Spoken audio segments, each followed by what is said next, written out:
دوسرا ایک واقعہ قرآن مجید میں بیان کیا گیا، ملکہ سبا، ملکہ بلقیس کا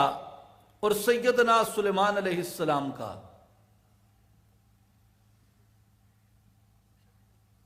حضرت سلیمان علیہ السلام نے اپنے قاصد ہدہد کے ہاتھ اس ملکہ کو پیغام بھیجا، جس کا ذکر قرآن مجید نے یوں کیا کہ وہ سورج کی پرستش کرتے تھے اور شیطان نے ان کے اعمال ان کے سامنے خوشنما بنا کے پیش کیے۔ تو اس گمراہ قوم کی طرف، مشرک قوم کی طرف جب ہدہد اپنا پیغام لے کے پہنچتا ہے اور ملکہ بلقیس کے سامنے اس خط کو رکھتا ہے، تو ملکہ نے اپنا دربار طلب کیا اور اپنے دربار میں ملکہ نے جو پہلی سٹیٹمنٹ دی اس خط کے بارے میں، وہ سٹیٹمنٹ یہ تھی، قالت یا ایھا الملأ انی القی الی کتاب کریم۔ اس نے کہا کہ اے سردارو، بے شک میری طرف ایک معزز خط آیا ہے، ایک عزت والا خط آیا ہے۔ یہ اس کا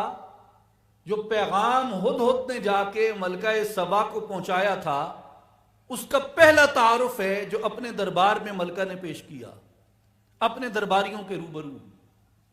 اور اس کے بعد پھر آگے قرآن مجید بیان کرتا ہے، انہ من سلیمان وَإِنَّهُ بسم اللہ الرحمن الرحیم اللہ تعلوا علیہ وَأْتُونِي مسلمین۔ بے شک وہ خط سلیمان کی جانب سے آیا ہے جس کی تحریر یہ ہے، بسم اللہ الرحمن الرحیم، کہ تم لوگ مجھ پر سر بلندی کی کوشش مت کرو اور فرما بردار ہو کر میرے پاس آ جاؤ۔ یہ اس خط کا مضمون بعد میں بیان کیا۔ خط کے مضمون کو بیان کرنے سے پہلے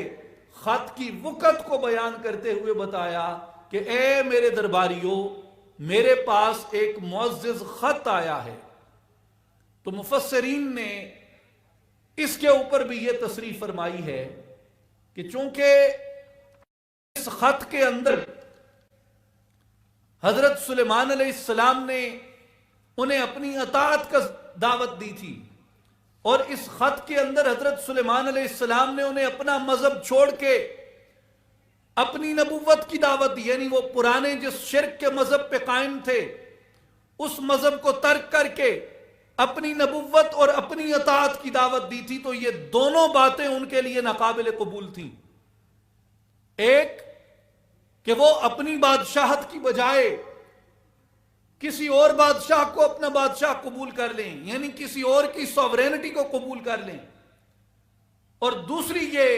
کہ وہ اپنا آباء و اجداد کا پرانا مذہب جس میں وہ سورج کی پرستش کرتے ہیں اور اس کے علاوہ گمراہ عقائد رکھتے ہیں، ان کو ترک کر کے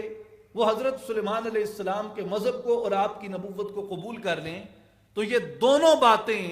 عقلی اعتبار سے ایک بادشاہ کے روبرو ایک خط کے ذریعے کہی جائیں تو بادشاہ کو بظاہر اس کے ساتھ اریٹیشن پیدا ہوگی،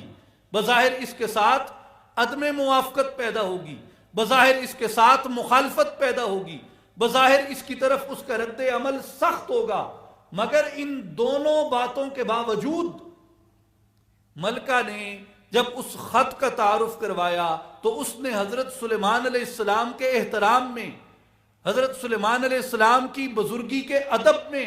حضرت سلیمان علیہ السلام کی نبوت کی تعظیم میں، حضرت سلیمان علیہ السلام کی نبوت کی تکریم میں، اس نے